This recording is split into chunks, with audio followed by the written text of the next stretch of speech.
Now we have an extremely interesting piece of kit coming to the yard today. Our silage contractor and slurry contractor has invested in a new piece of slurry equipment, and they're bringing it here this morning for us to have a look at.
So this is the latest venture by our two contractors. So Galen and Rynhart, he does first cut silage for us here. Actually, you'll see him, he's the man with the wagons.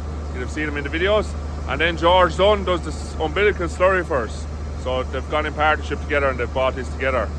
So we're going to take a look at it today. We're going to get a bit of the slurry separator here and just show you how it works.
this pipe here we have, that's the separated slurry coming out of the pipe here, and it's ending up in the tank. It's being pumped in here through this pipe, and then the agitator is left mixing over there. So technically that should take the separated stuff and mix it up so that you don't have solid separating and liquid separating, and it means just there's a better chance of getting every bit of the tank separated. If not, the solids could separate from the liquid, and only the liquid would end up going into the separator, and then you wouldn't be separating any slurry and you'd still have solids left in it.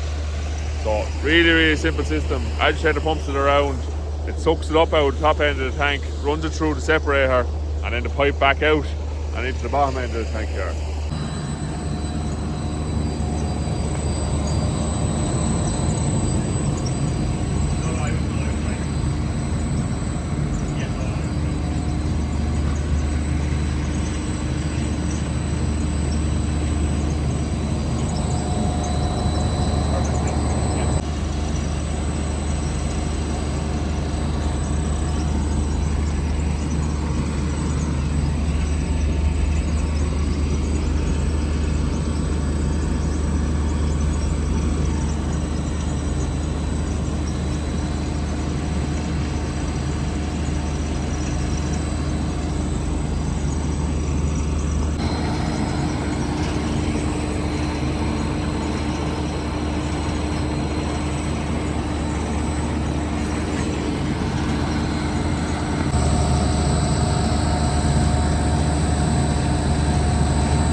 So hopefully you can hear me here. So basically this is a big press. This is how it separates the slurry. So we have two big pumps underneath here, sucking the slurry out of the tank and pumping it up through and into a big screw press on the top. You can just see it turning in there.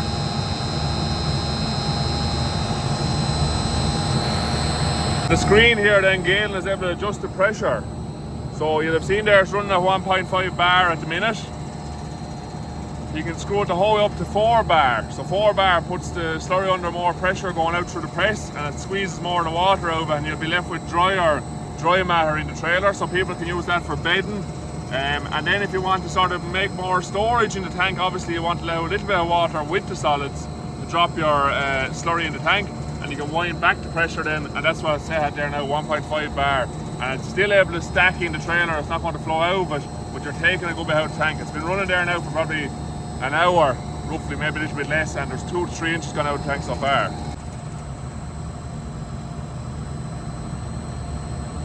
And this generator then runs everything. So it's all ran off electric motors. And you see the cable here running out of the generator? So it's all ran off electricity. The generator does it all. There's no tractor running, roaring. It's really quiet. You'll be able to hear me even over it. So it's really quiet. And no vibration either, so it's really easy for the lads to stand beside it all day.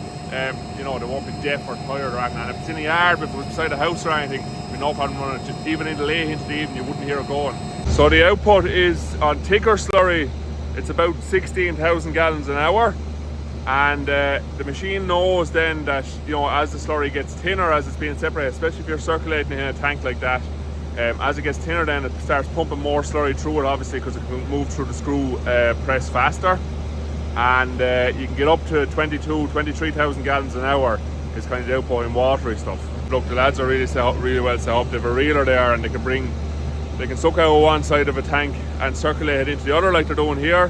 Or the ultimate is if you have a free tank store somewhere, you would empty, or say some people pump across from full tanks into slurry towers. So you could get Galen to pump it across into the tower, but he'd be separating as it goes. So you'd be taking the volume out of the slurry, and then you'd have pure water in the tower. The advantage of that then during the year is that you wouldn't have to agitate it before you want to spread. So it's the perfect material for following cows spreading on paddocks.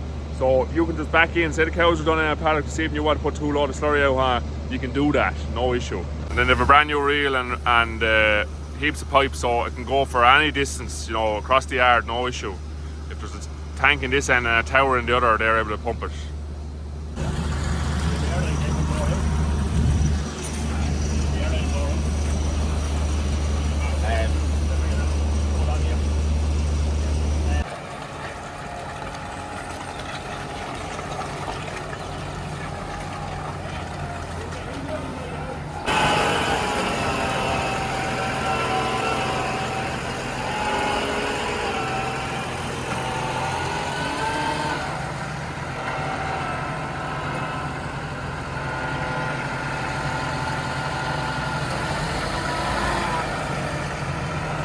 He's wrapped up and gone there. He worked for an hour, or that, about an hour pumping in total. Basically just wanted to get him up here to see the machine and how it was working. This tank here then is ready to go out on ground. There's enough ground dry enough up here to get it spread, so probably get 3/4 of that tank out, so there was no reason to stay separating here. But he'll be back start of next week, and we'll get him to separate the big tank on the home farm, because there's no ground ready to go out with slurry on over there, and it'll buy us some storage until the ground heals up and the weather takes up a bit. But there's the pile of separated stuff, a fair load of stuff. But that's the fibre, basically the dry matter taken out of the slurry. In an hour separating, then it drops at about 3 inches there. It's an impressive piece of kit, great to have on. They're very popular up north obviously, and have been for a long time, but great to have on down here, great to have on so local that we can use it whenever it suits us to use it. We were just discussing with Galen there, a big advantage would probably be along during the summertime. So we've had summers here, as you know from watching the videos, where